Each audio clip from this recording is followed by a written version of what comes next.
Welcome to Sparks TV. I'm your host, Paul Sparks, and this is episode 1 of my design journey. So I want to kick things off by taking it back to the early days where it all began.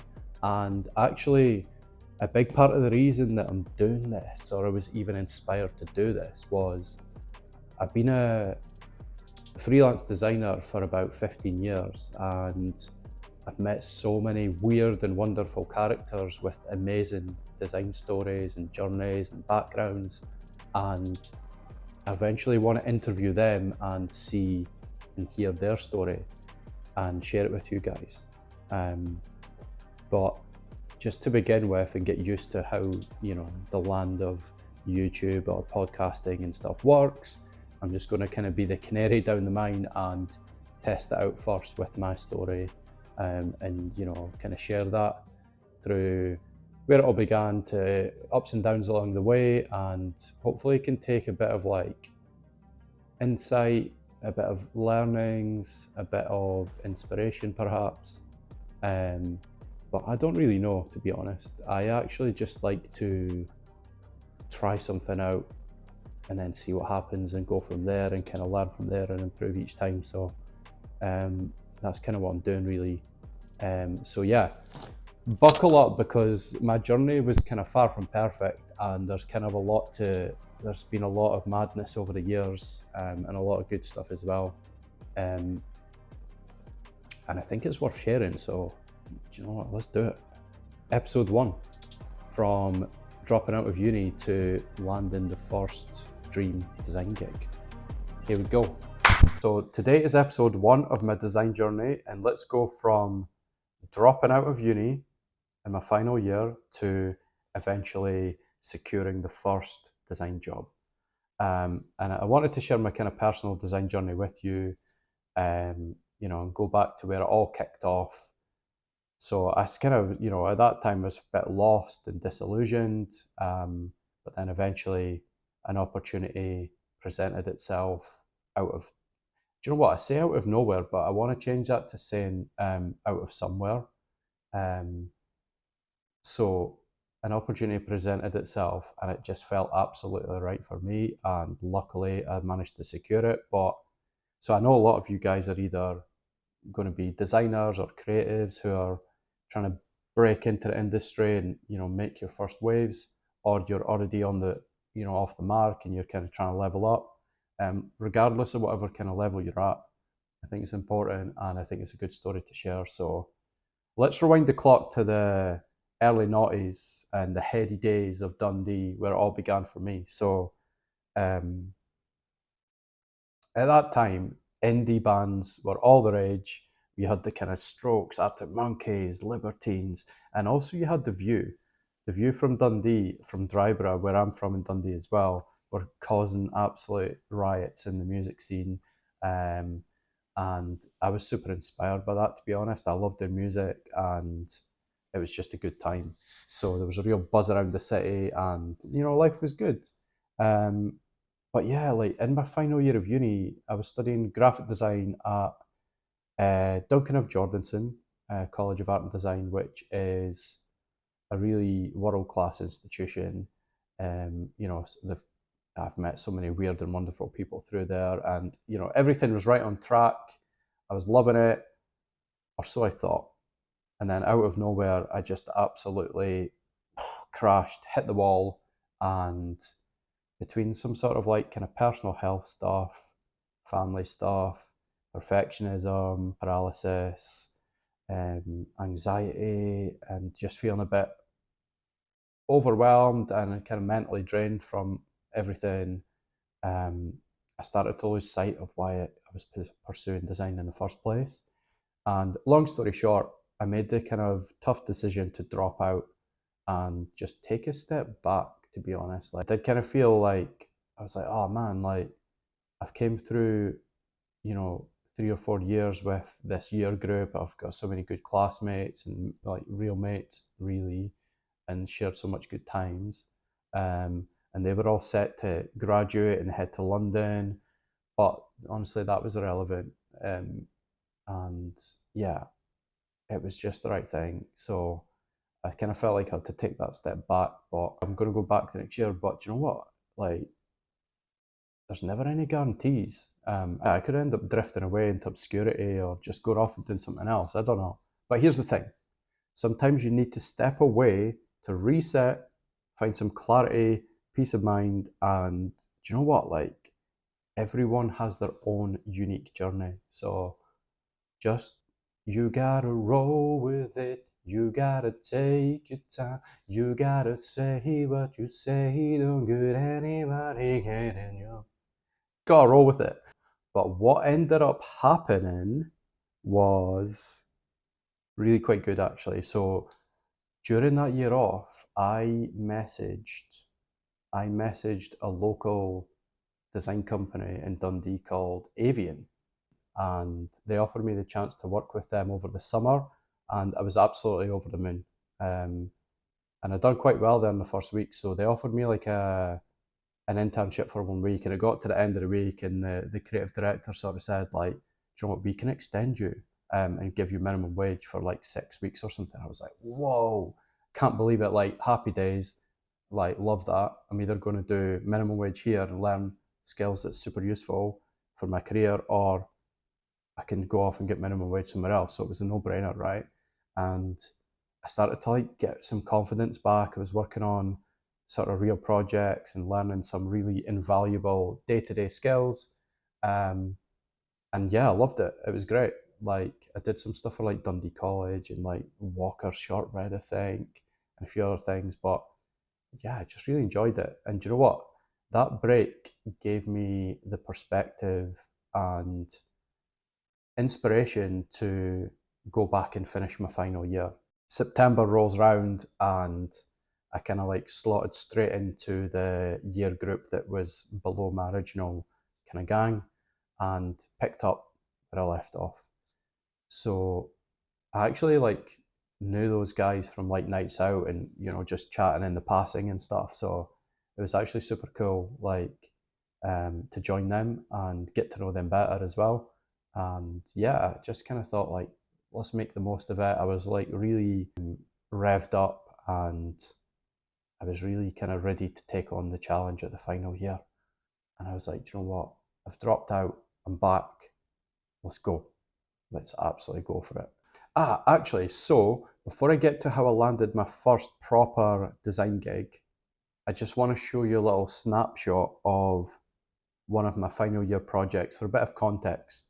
And I think it's always good to remember that, you know, we all start from somewhere, and I think it's always cool to like look back on your old projects as well, even if you could like maybe cringe a little bit. You're like, oh God, I would have changed this, I would have changed that. But do you know what? It's not that deep. Like, you should just try and aim to be yourself. And I actually feel like, see, to be honest, like when I was in like second year, third year, and then fourth year the first time round, um, I wasn't that good at design. Like, I wanted to be good, and I loved, wow, I enjoyed learning about it, and I enjoyed seeing good design. But when it came to me making it, I was just kind of like, I don't know, I was just kind of going off the rails a little bit. But anyway, this was one of the first projects where I actually felt connected to something and that I worked on. And it was probably because it came from more of a real place. So Duncan of Jordanson are, like I say, a world-class design institution, and they're, especially the graphic design department, they're really into teaching typography, grid systems, layout fundamentals, particularly kind of inspired by, you know, the Swiss masters like Joseph Müller-Brockmann or Armin Hoffman, to name a few. And one of the project briefs in my final year was from the International Society of Typographic Designers, ISTD for short. And one of the briefs that we could choose from, there was maybe 10 briefs you can choose from. One of them was called imbalance. That was it. And it could be interpreted in any way you like, as long as it was expressed through just the use of typography.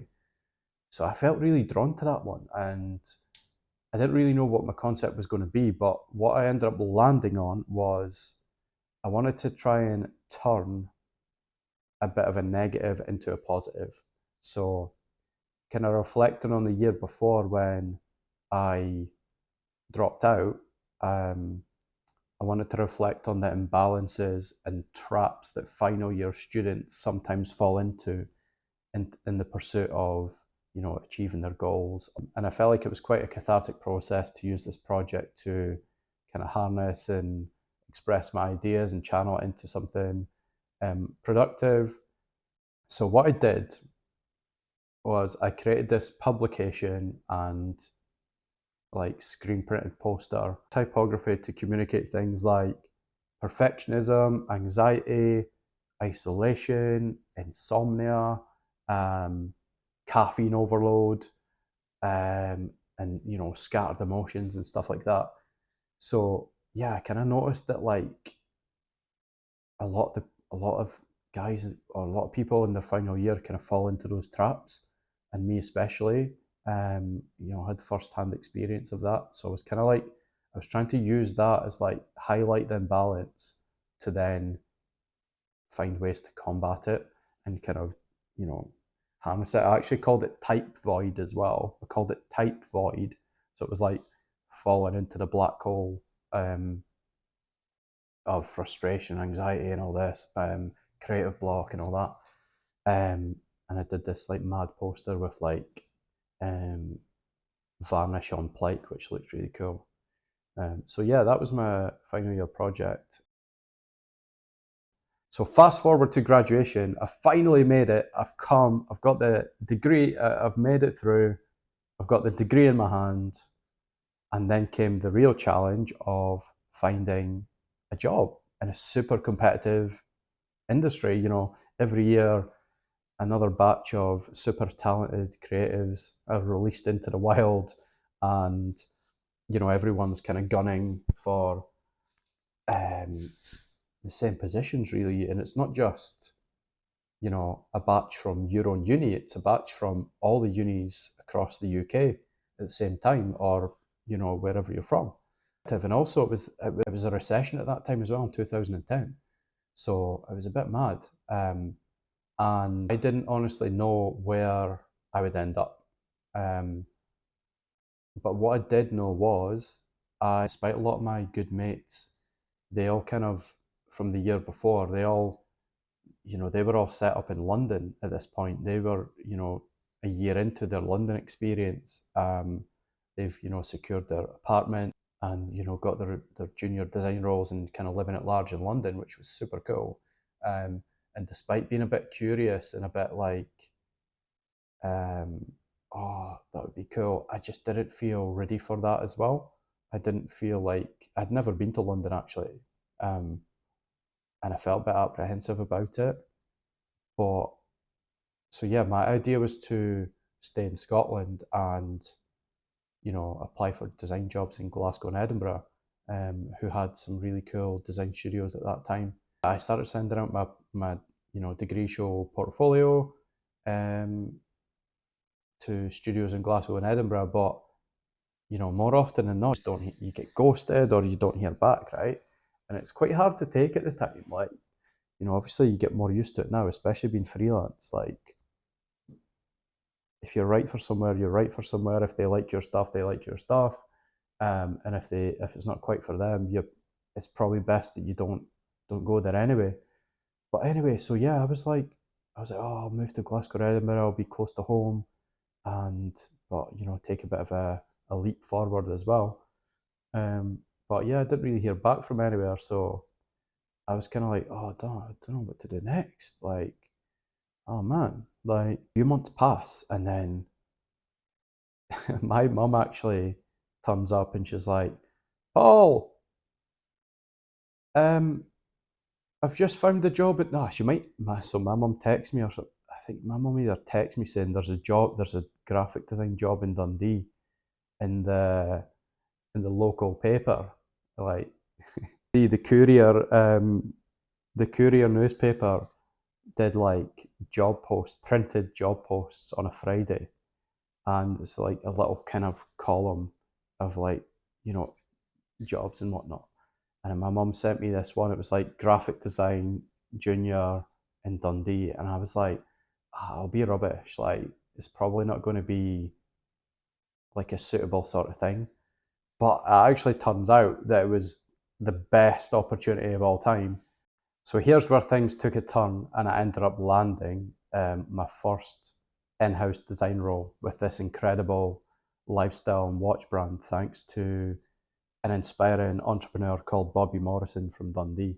So Bobby's someone who believes in creative talent, and he's a proper like visionary entrepreneur himself who's gone on to establish more successful brands, notably Cartel, who has now gone from strength to strength and has a retail space in Coldrops Yard in London and a few others dotted around Scotland and St Andrews in Edinburgh, I think. So he gave me my first opportunity in the industry, and that's kind of what kickstarted my career. So that job was so cool. Like I loved it, and it was so good that it was like in house as well, because you got to do a little bit of everything. Like one day you'd be on the call to the factories in Hong Kong. You would be chatting to them about either product spec or packaging or